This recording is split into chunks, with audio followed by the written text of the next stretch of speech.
নমস্কার, আপনাদের সকলকে স্বাগত ডিজিটাল খবরিলালে। আমি পূর্বা। আসানসোলে আবারও প্রকাশ্যে আসলো গোষ্ঠীদ্বন্দ্ব, তৃণমূলের গোষ্ঠীদ্বন্দ্ব। সরকারি কাজে বাধা দিচ্ছে এই নিয়ে অভিযোগ কার বিরুদ্ধে? অভিযোগ তৃণমূল নেতার বিরুদ্ধে। অভিযোগ কে করছেন? অভিযোগ করছেন আবার শাসক দল, তৃণমূলের কাউন্সিলর খোদ নিজে।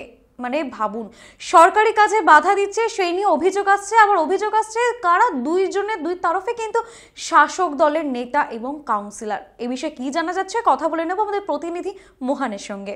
আসানসোল শিল্পাঞ্চলের জামুড়িয়ার আবার তৃণমূলের গোষ্ঠীদ্বন্দ্ব এলো সামনে। আসানসোল পৌর নিগমের ৯ নম্বর ওয়ার্ড কাউন্সিলর বৈশাখী বাউরি তৃণমূল নেতা যে জামুড়িয়ার আছে তার বিরুদ্ধে থানায় লিখিত অভিযোগ করেছেন সরকারি কাজে বাধা দেওয়ার অভিযোগ তৃণমূল নেতার বিরুদ্ধে খোদ তৃণমূল নেতা তৃণমূল কাউন্সিলরই করছে। এমনটাই চাঞ্চল্যকর অভিযোগ এসেছে জামুড়িয়া থেকে।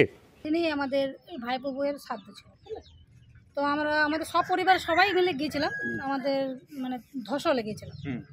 তো ওখানে ছিলাম আমরা, পুরো চিড়ে খাওয়া ছিল। তারপর ওখানে থাকাকালীন আমাদেরকে ঠিকাদার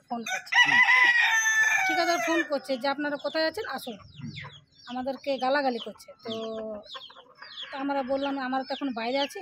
বলছে না, তো গালাগালি দিচ্ছে, সঙ্গে কাউন্সিলরকেও কিন্তু গালাগালি দিচ্ছে। সে হলো ওই এখানে আছে লক্ষণ বাবু, সঙ্গে আবার টাকাও চাইছে 50,000। তো তারপর গালাগালি দিচ্ছে, গালাগালি দেওয়ার পর টাকাও চাইছে। তো টাকা দেওয়ার ও সব কিছু ঝামেলা হলো। তারপর ওরা ঠিকাদারও কমপ্লেন করলো। তারপর আমরাও গেলাম, শিলপুর ফাঁড়িতে আমরাও গেলাম। তো এত মানে কি বলবার, এত মানে অশ্লীল ভাষা গাল দিচ্ছে যে মানে আমি বলতেও পারবো না আপনাদের কাছে। আসার পর যখন আমরা দু স্বামী স্ত্রীর বাড়ি আসছি, তখন ফির ঝামেলা। তখন ওই তরুণ দাস, তারপর তোমার গৌর কোড়া ছিল, সতীশ বাউরি ছিল, এরা পুরো ঝামেলা আমাদের সাথে মার মুক্ত। ওদের মেয়ে ছেলেগুলো শম্ভুকে মারামারি করতে চলে, এত মার মুক্ত মেয়ে ছেলে হয়ে ওকেও মারতে যাচ্ছে। যখন আমি ভোটে দাঁড়ালাম তখন ও বাড়ি বাড়ি প্রচার করলো কাউন্সিলরকে কিভাবে হারাইতে হয়। প্রচার করলো, এই বাড়ি যাচ্ছে ওই বাড়ি যাচ্ছে, দিয়ে কিভাবে হারাতে হয় সেটা একটি প্রচেষ্টা করলো। এখন পাচ্ছে না, যেটা ওটা হলো না, সম্ভব হলো না। এখন তার আগে কিছুদিন আগে একটা ঝামেলা গেল আমাদের সেন্টার সাতগারায়, তখনও একটা ঝামেলা। শুধু কাউন্সিলরকে শুধু মানে কি বলবার, কাউন্সিলরকে শুধু অপপ্রচার করছে কিভাবে কাউন্সিলরকে বদনাম করা যায়, যে আমার সরকারি কাজে বাধা দেবে কেন। ও যে বলছে আমি এসএসএল এর প্রেসিডেন্ট, তো তুমি তো একটা পদে আছো, তো তুমি সরকারি কাজে বাধা দেবে কেন? কাউন্সিলরকে হেড করছে কিসের জন্য? টাকা চাওয়ার ব্যাপারটা কে করছিল? টাকা চাইছে এই লক্ষণ বাবরি, আর ও হলো এখানে এই সামনে বাড়ি ওদের, আর ও মদ টট খাওয়াই বোধ ওদেরকে করছে না। ও কি আপনাদের দলের কেউ? ও আমাদের দলের কেউ, কি বলবার, মানে যেমন মানুষ সেরকম সাধারণ মানুষ। কেউ করাচ্ছে? হ্যাঁ, সে করাচ্ছে তোকে। হ্যাঁ, কাজটা চলছে। হ্যাঁ চলছে, কাজটা চলছে। আপনারা তো এলেন, দেখবেন ওখানে ঠিকাদাররা কাজ করছে। হ্যাঁ আচ্ছা, সরকারি আর কি বলছিলেন? ডাস্টবিন নিয়ে নিচ্ছে? হ্যাঁ, ডাস্টবিনটা ওর বাড়ির সামনেই আছে, ওটাও ধকল করে বসে আছে। প্রথমে যখন ওর বাড়ি হয় তখন কি করলো, সব বাড়ির মাটিগুলো ডাস্টবিনের মধ্যে ফেলে দিল। তাহলে মানুষ নোংরা আবর্জনাগুলো ফেলবে কোথায়? রাস্তার মধ্যে চলে আসছে। তুমি যখন ডাস্টবিনের মধ্যে যখন নোংরাগুলো ফেলছো, তোমাকে তো ওঠানো উচিত। ও ওঠানো কিছু ব্যবস্থা করেনি। হ্যাঁ, তৃণমূলের কাউন্সিলর হাজব্যান্ড মারধর করেছে। ও তো একটা অ্যান্টি সোশ্যাল, সবাই জানে, প্রচুর এলিগেশন আছে। মানুষ তো আতঙ্কে পড়ে রয়েছে। আপনাকে একটা ভিডিও দেবো, যে কাউন্সিলরের মুখে যদি আপনি গালাগালি শুনেন, লক্ষণ বাউরির বাড়িতে যেভাবে গালাগালি করেছে সেটা যদি শুনেন তো আপনি সুইসাইড করে নেবেন। এত মানে অশ্লীল ভাষায় গালাগালি কীভাবে জনপ্রতিনিধি হতে পারে? না, এটা মিথ্যা ঘটনা। আর লক্ষণ বাউরিকে জিজ্ঞাসা করলে ও অবশ্যই বলবে। কিন্তু আমি ওই অভিযোগে যাইনি। আমাকে ওই যে অ্যারেস্ট করেছিল, সেই পরিপ্রেক্ষিতে যেহেতু পুরনো তৃণমূল কর্মী, ওর বাড়িতে যাই এবং জানার পর আমি জানবার চেষ্টা করি। আমি রাষ্ট্রীয় অফিসে আমার কর্মী তারা। হ্যাঁ, অবশ্যই জানিয়েছি। আর আমি আশা করব দলের কাছে যে আইনত ব্যবস্থা নোক।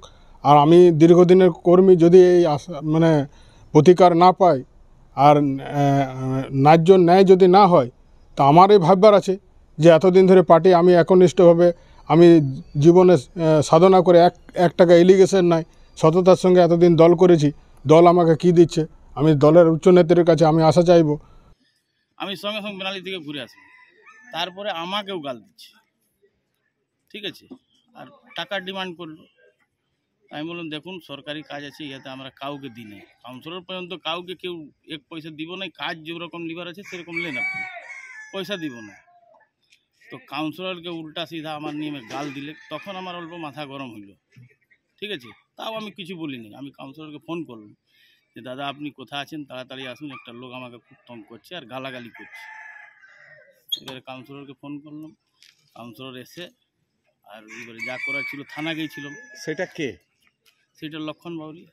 আমি নামও শুনেছি যে আপনার নাম কি আছে, বলছে আমার নাম লক্ষণ বাউরি আছে, যা করার আছে তুমি করে নাও। একদিকে কাউন্সিলর বৈশাখী বাউরি অভিযোগ করেছেন যে তৃণমূল নেতা তাকে গালিগালাজ এবং সরকারি কাজের বাধা দেওয়াছে, তার নিয়ে তিনি লিখিত অভিযোগ থানাতে করেছেন। অন্যদিকে তরুণ দাস যে তৃণমূলের SC ST OBC মোর্চা জামুরিয়ার ব্লক অধ্যক্ষ আছেন, তিনিও অভিযোগ পাল্টা করেছেন যে তৃণমূলের বেশ কিছু অভিযোগ রয়েছে যে এলাকাতে তিনি কাজ ঠিক মতন করছেন না এবং বিভিন্ন অভিযোগ রয়েছে।